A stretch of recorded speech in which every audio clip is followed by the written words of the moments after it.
One of the problems when we're reading court cards in a reading is the court cards can seem quite similar. They've each got a central person and not a lot else, to be frank. Whether that person's on a throne or standing on a horse, each of the court cards sort of shows a person with their suit. And so I think sometimes we forget how different each of the court cards are. So I really advise you to get your court cards and to create a grid where each of the suits are in alignment and each of the ranks are in alignment. Because if in a reading, for example, you've got the Queen of Swords, to really understand the Queen of Swords, you need to understand the suit of swords and the rank of Queen.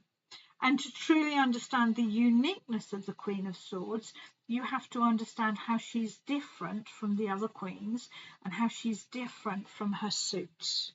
And it is far easier to do that when you have the cards in this grid. You may notice that I always introduce the suits in the same order. I am hugely influenced by Rachel Pollack, where I see wands as an energy, a passion, a libido, an impulse. I see cups as our emotions and how we're feeling. I see swords as logic, thinking, communicating, and the rationale. And I see pentacles as the physical embodiment of whatever it is we are experiencing or manifesting. And when we look at the grid like this with the Rider-Waite cards, the first thing that really jumps out is how each of the pentacles has a golden background. That's because I believe that they are the most magical of all the court cards.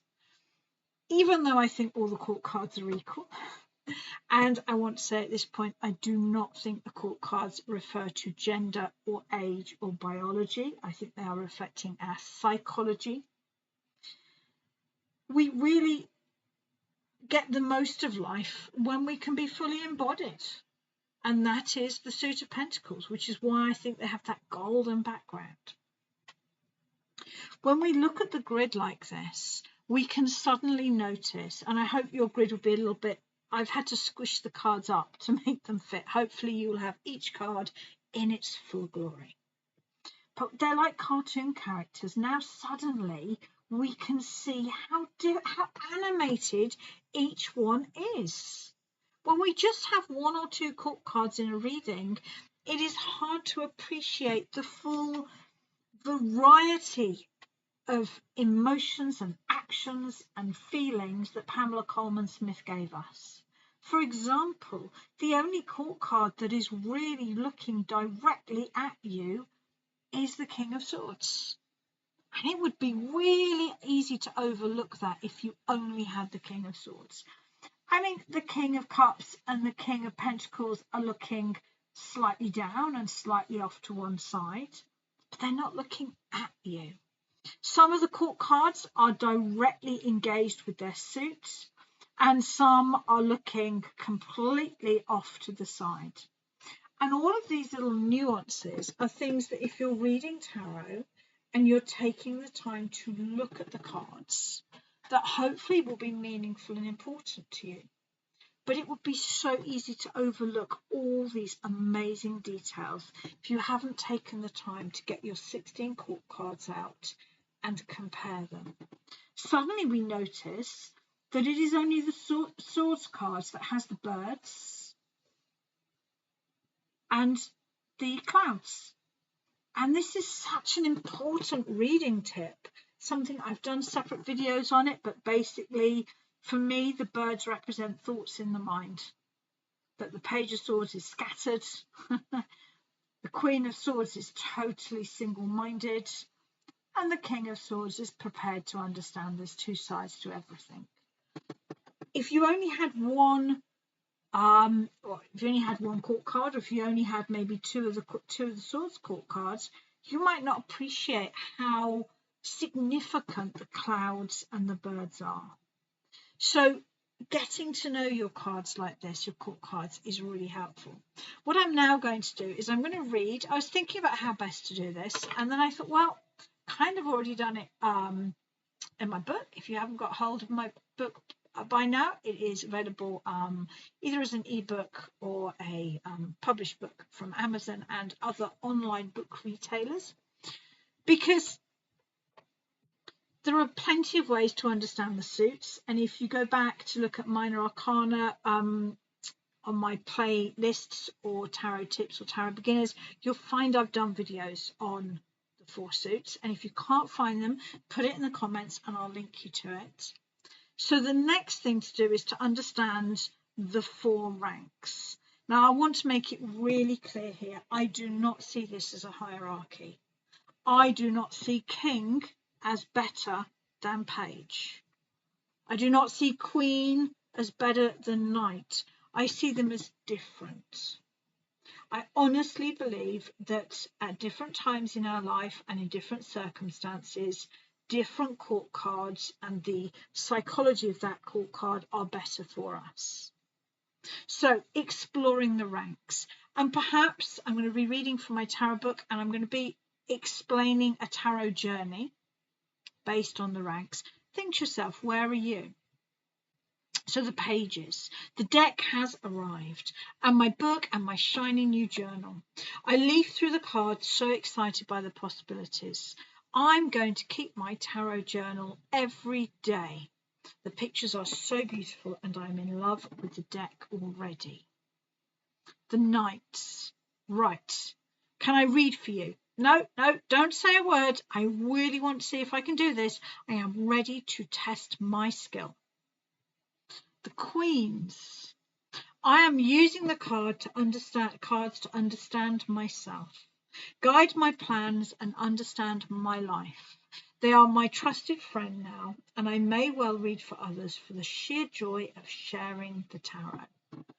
And the kings.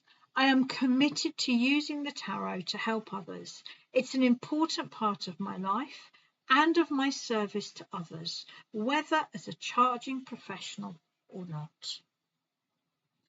And for me, when I think about tarot, obviously a lot of my tarot life is up in the role of kings. I read for others professionally, I teach tarot, and for much of my tarot life, I have to think about my responsibility to either my client or my student. I do use tarot in my everyday life. I read for myself very regularly. I ask, what do I need to know? I ask, how am I doing? If I'm doing a big project, I will use the cards to guide and inspire me. And I think of them as a trusted friend.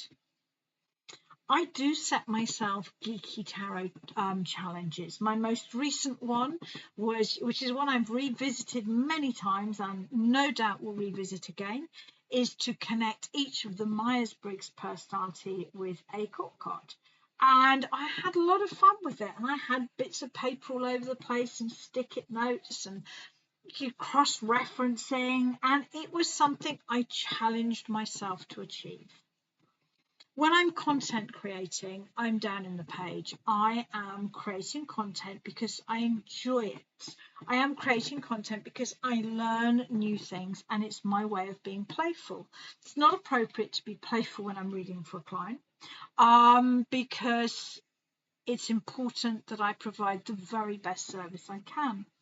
So my videos here, Tarot Topics, which is my monthly Zoom workshop, creating content for my tarot correspondence course, I work really long hours. And if I took the content creation too seriously, it would overwhelm me. And I don't think I would be as original or personal as I am. So when I'm content creating, I'm down in the page. And I don't really think about the fact that presumably you're now watching or listening to this.